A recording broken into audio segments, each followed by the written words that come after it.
नमस्कार, मैं रचना शर्मा। चढ़ती कला टाइम टीवी देख रहे हैं सभी दर्शकों का स्वागत करती हूं। आप देख रहे हैं उत्तर प्रदेश के समाचार।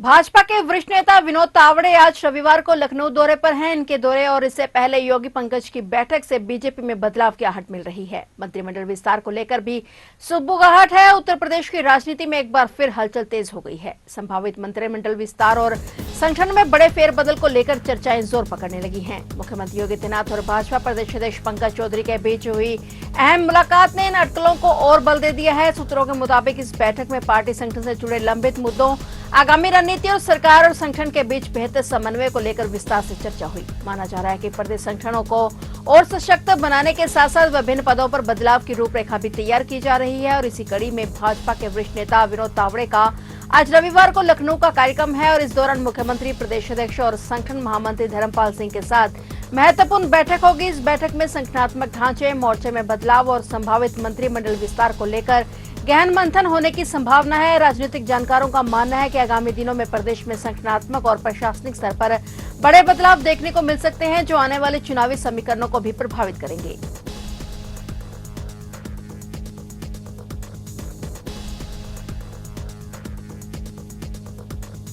लखीमपुर खीरी जिले में आयोजित कार्यक्रम के दौरान मुख्यमंत्री योगी आदित्यनाथ ने बड़ा ऐलान करते हुए कहा कि समाजवादी पार्टी शासनकाल में थारू समाज पर दर्ज सभी मुकदमों को उनकी सरकार वापस लेगी। उन्होंने आरोप लगाया कि पिछली सरकारों में थारू समुदाय के साथ अन्याय हुआ और उन्हें बेवजह प्रताड़ित किया गया। कार्यक्रम में मुख्यमंत्री ने 4,356 थारू परिवारों और 2,350 अन्य प्रभावित परिवारों को भूमि स्वामित्व के अधिकार पत्र वितरित किए और दशकों से जमीन पर रहने के बावजूद जिन लोगों को मालिकाना हक नहीं मिला था, उन्हें अब कानूनी अधिकार प्रदान किए गए हैं। सीएम योगी आदित्यनाथ ने पलियारी, घासन, गोला गोकर्ण और नाथ और श्रीनगर क्षेत्रों में करीब 817 करोड़ रुपए की 300 से अधिक विकास परियोजना का लोकार्पण और शिलान्यास किया। उन्होंने कहा कि सरकार का उद्देश्य हर क्षेत्र में समान विकास सुनिश्चित करना है। मुख्यमंत्री ने सख्त लहजे में कहा कि प्रदेश में माफियाओं के लिए कोई जगह नहीं है। उन्होंने चेतावनी दी कि जो लोग अपराध की राह चुनेंगे उन्हें कानून का सामना करना पड़ेगा और उनकी जगह जेल होगी। मुख्यमंत्री ने थारू समाज के आर्थिक सशक्तिकरण पर जोर देते हुए कहा कि उन्हें लाभार्थी नहीं बल्कि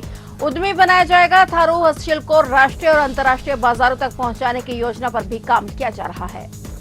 अब हम कह सकते हैं कि हमारा थारू समाज अब केवल लाभार्थी ही नहीं है, अब हम उसको लाभार्थी से उद्यमी बनाने की इस नई यात्रा को भी आगे बढ़ाएंगे। यहां का उत्पाद, अभी तक तो आप अपने 300 स्वयंसेवी समूह के माध्यम से आर्थिक स्वावलंबन के नए कार्यक्रम को आगे बढ़ा रहे थे। अब हम इन कार्यक्रमों को आगे बढ़ाने का कार्य करेंगे। लखीमपुर खीरी में स्थापित थारू हस्तशिल्प कंपनी उसी सोच का एक प्रतीक है। हस्तशिल्प, प्रधानमंत्री जी कई बार उल्लेख कर चुके हैं थारू जनजाति का। इसके बारे में कुछ करना चाहिए। प्रधानमंत्री जी बराबर इसके बारे में चिंता करते हैं और आज प्रधानमंत्री जी की ही उस सोच को, उनके विजन को जमीनी धरातल पर उतरने के लिए, आपकी इस प्रगति को आगे बढ़ाने के लिए मैं आपके बीच में यहां पर उपस्थित हुआ हूं। बहनों और भाइयों, हम इस बात को कह सकते हैं कि थारू समाज का जो प्रोडक्ट होगा, यह प्रोडक्ट अब राष्ट्रीय और अंतर्राष्ट्रीय बाजार तक पहुंचेगा। एक वैश्विक मान्यता मिलेगी, उनके स्वावलंबन का कार्य होगा, रोजगार का सृजन होगा, आय बढ़ेगी और आय बढ़ने के साथ साथ आर्थिक स्वावलंबन और सशक्तिकरण के एक नए युग की शुरुआत भी अब यहां पर होती हुई दिखाई देगी। मथुरा नाव हादसे में मौतों का आंकड़ा लगातार बढ़ता जा रहा है। आज रविवार को 2 और शव मिलने से जान गंवाने वाले श्रद्धालुओं की संख्या बढ़कर 13 हो गई है। 3 श्रद्धालु अब भी लापता हैं। उनकी तलाश में सर्च ऑपरेशन जारी है। वृंदावन में यमुना में डूबे 5 लोगों में से 2 के शव पर रविवार सुबह मिल गए हैं और एक युवक का शव हादसे की जगह से 3 किलोमीटर दूर अक्रूर घाट के पास मिला। वहीं एक महिला का शव देवराहा बाबा घाट के समीप मिला है। वृंदावन में शुक्रवार दोपहर को हुए दर्दनाक मोटरबोट हादसे में लापता श्रद्धालुओं की तलाश जारी है और हादसे के बाद श्रद्धालुओं के घरों में मातम पसरा है। मथुरा से लेकर पंजाब तक लापता श्रद्धालुओं के फोटो सोशल मीडिया तक वायरल हो रहे हैं। हादसे का शिकार हुए अधिकांश श्रद्धालु पंजाब के लुधियाना और जगरांव के रहने वाले थे। प्रशासन और स्थानीय पुलिस के साथ साथ एनडीआरएफ और एसडीआरएफ की टीमें भी लापता श्रद्धालुओं की तलाश में जुटी हुई हैं। यमुना के तेज बहाव और गहरे घाटों के कारण बचाव कार्य में काफी मुश्किलें आ रही हैं।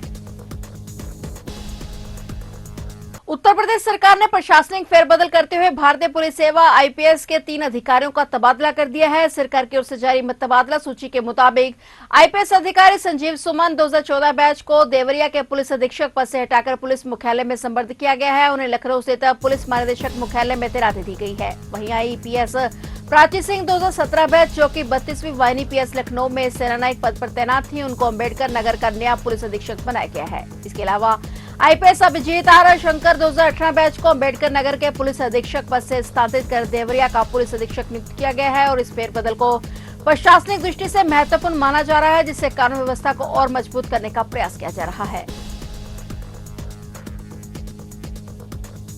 उत्तर प्रदेश के बस्ती पुलिस ने जाली नोटों के काले कारोबार के खिलाफ बड़ी सर्जिकल स्ट्राइक की है और पुलिस की स्वाट टीम, सर्विलांस और वाल्टरगंज पुलिस के संयुक्त अभियान में 5 शातिर जासूसों को गिरफ्तार किया गया है। इनके पास से 4,20,000 रुपए के जाली नोट बरामद हुए हैं। पुलिस को गुप्त सूचना मिली थी कि बक्साई पुल के पास कुछ संदिग्ध लोग किसी बड़ी वारदात की फिराक में हैं। घेराबंदी कर पुलिस ने 5 आरोपियों को धर दबोचा और इनके पास से 500, 200 और 100 रुपए के कुल 17 बंडल बरामद किए गए। साथ ही 3 मोटरसाइकिलें और मोबाइल भी जब्त किए गए हैं। पकड़े गए आरोपियों में से एक मणिकांत चौधरी नेपाल का रहने वाला है, जो इस गिरोह के अंतर्राष्ट्रीय नेटवर्क की ओर इशारा करता है। पुलिस अब इस बात की जांच कर रही है कि नकली नोटों की छपाई कहां हो रही थी और इस गिरोह के पीछे मास्टरमाइंड कौन है। पुलिस ने आम जनता से अपील की है कि किसी भी अनजान व्यक्ति के पैसे डबल करने के झांसे में न आए और संदिग्ध गतिविधि दिखने पर तुरंत सूचना दें।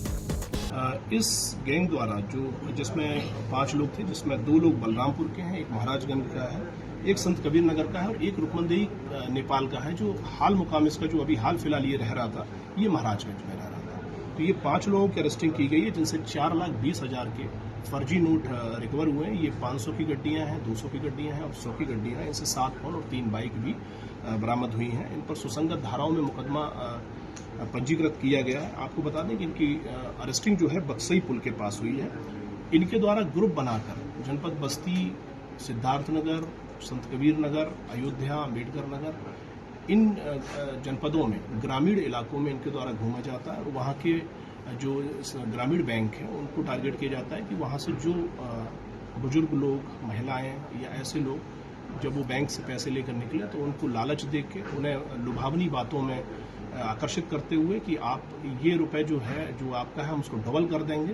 तो लुभावनी बातों में कई बार लोग आके विश्वास भी कर लेते हैं। इस तरह से लोग ठगी को अंजाम देते थे और कुल मिला के फर्जी नोटों का ये गिरोह था, जिसको हम लोगों ने बहुत ही महत्वपूर्ण तरीके से और मोडस ऑपरेंडी को समझते हुए इस पर प्रभावी कार्रवाई अमल में लाई है। इसमें नबीउल्लाह उस्मानी जो है इस पर फर्जी नोट के आरोप में पहले भी ये जेल जा चुका है, इसकी क्रिमिनल हिस्ट्री। इसके अलावा हबीबुर रहमान, इनकी भी एक क्रिमिनल हिस्ट्री है, तो ये भी पहले जेल जा चुके हैं। इस तरह कुल 5 लोगों को गिरफ्तारी की गई है।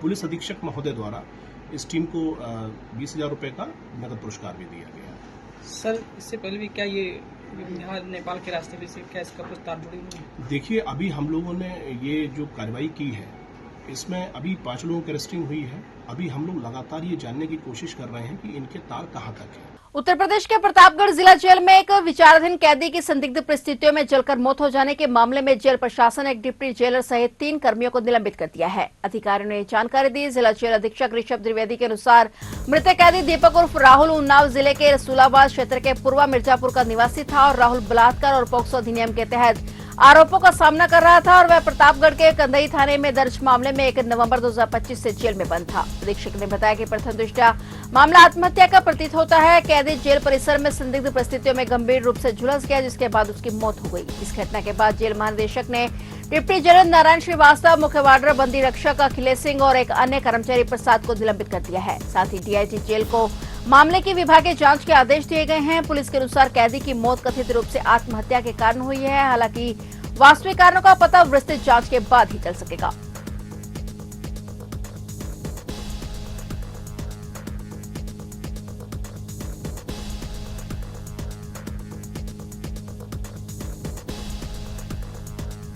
अलीगढ़ के एफएम टावर के पास फायरिंग और एमयू के सर डियाजिन हॉल में मैगजीन, कारतूस, नकली नोट और फर्जी दस्तावेज रखने के आरोपी एएमयू छात्र शहबाज और उसके साथी मोहम्मद अकील अभी भी पुलिस की पकड़ से दूर हैं। पुलिस को शहबाज के दिल्ली भागने का इनपुट मिला है। अंदेशा है कि दिल्ली पहुंचकर वह जामिया में छिपा होगा। अकील के बारे में भी अभी कोई सटीक जानकारी नहीं मिल पा रही है। अलीगढ़ पुलिस ने शहबाज के भागने में मदद करने वाले उसके साथी आसिफ इदरीश को ऑडी कार सहित दबोच लिया है। पूछताछ और अन्य मुखबिरों से जानकारी के आधार पर उजागर हुआ है कि शहबाज दिल्ली भागा है और अब उसके जामिया में छिपे होने का अंदेशा है। पुलिस ने शहबाज के ठिकानों से मैगजीन, कारतूस, नकली नोटों के अलावा शहबाज के नाम से फर्जी दस्तावेज और बरेली के भोजपुरी धोरा ठांडा के मोहम्मद अकील के नाम का दस्तावेज मिले हैं। घाटी में दोनों की तलाश में लगी हुई है।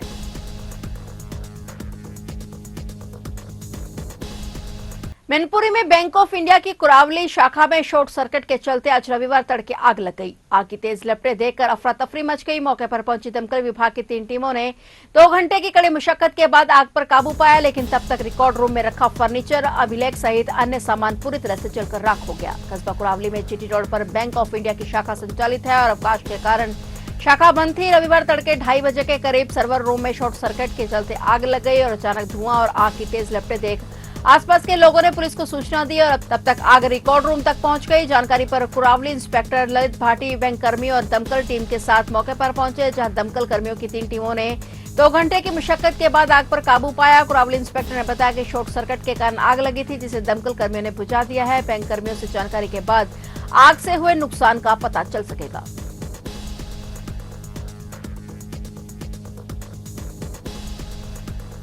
तो आप देख रहे थे उत्तर प्रदेश के समाचार और नए समाचारों के साथ फिर से हाजिर होंगे। तब तक के लिए देखते रहिए चढ़ती कला टाइम टीवी और मुझे दीजिए इजाजत। धन्यवाद।